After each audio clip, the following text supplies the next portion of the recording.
सभी को मेरा नमस्कार। मैं रमाकांत शुक्ल केंद्रीय संस्कृत विश्वविद्यालय भोपाल परिसर का शिक्षा शास्त्री प्रथम वर्ष का छात्र हूँ।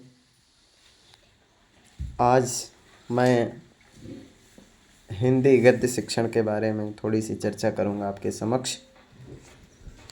तो गद्य शिक्षण क्या है? गद्य पाठ में भाषिक तत्वों का ज्ञान प्राप्त कराने के विशेष अवसर प्राप्त होते हैं। भाषिक तत्वों में भाषा के तत्वों ध्वनि, शब्द, पद, वाक्य आदि का समावेश होता है। इसके अतिरिक्त शब्द भंडार, वाक्य संरचना, अनुच्छेद रचना, मुहावरों और लोकोक्तियों का शिक्षण भी गद्य शिक्षण का अभिन्न अंग है। गद्य शिक्षण का मतलब है किसी छात्र को गद्य लेखन और गद्य पाठों को समझने में मदद करना। गद्य शिक्षण के जरिए छात्रों में भाषा के प्रति रुचि विकसित की जाती है और उन्हें शुद्ध वाचन का कौशल सिखाया जाता है। गद्य शिक्षण के उद्देश्य क्या होते हैं, इस पर भी थोड़ी सी चर्चा करें। गद्य शिक्षण के उद्देश्यों में सर्वप्रथम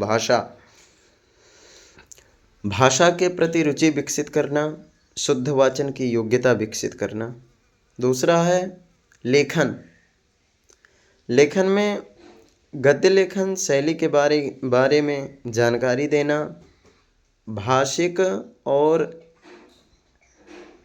लेखन में मुहावरों, लोकोक्तियों, सूक्तियों का प्रयोग करना सिखाना। तीसरा, छात्रों में कल्पना शक्ति को विकसित करना। लेखक के कल्पना शक्ति जैसे लेखक के भाव विचारों को समझकर उनके गुणों का विवेचन करना, आदर्शों को स्वीकार करना। चौथा है सृजनात्मकता। सृजनात्मकता में सृजनात्मक शक्ति का विकास करना। गद्य शिक्षण का उद्देश्य है छात्रों में तथा स्पष्ट अभिव्यक्ति। छात्र स्वयं से आकर के मंच पर खड़ा होकर के बोल सके, ऐसी क्षमता छात्रों में विकसित करना गद्य शिक्षण का उद्देश्य है। गद्य शिक्षण की विधियों में प्रश्नों या प्रसंगों के जरिए अध्याय पाठ प्रस्तुत करना। दूसरा, उद्देश्य कथन करना। तीसरा, वाचन, शब्दार्थ कथन, व्याख्या और विश्लेषण करना। फिर व्याकरण सम्मत भाषा का प्रयोग करना। पांचवा, शब्दावली का प्रयोग करना। छठवां है शब्दकोश देखने की क्षमता का विकास करना। और सातवां है देखी हुई घटनाओं का वर्णन करना। ये सब छात्रों में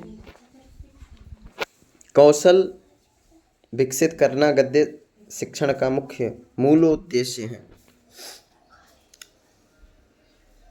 गद्य लेखन का एक रूप है जिसे प्रोज भी कहा जाता है। यह मानक व्याकरणिक नियमों का पालन करता है और विचारों को एक रेखीय तार्किक क्रम में संप्रेषित करता है। गद्य शिक्षण की एक परंपरागत विधि है। इस विधि में शिक्षक पहले गद्यांश का वाचन करता है, फिर उसमें आए कठिन शब्दों का अर्थ बतलाता है तथा बाद में सभी वाक्यों का सरलार्थ बताते हुए गद्यांश का अर्थ स्पष्ट करता है। धन्यवाद। नमस्कार। जयतु संस्कृतम, जयतु भारतम।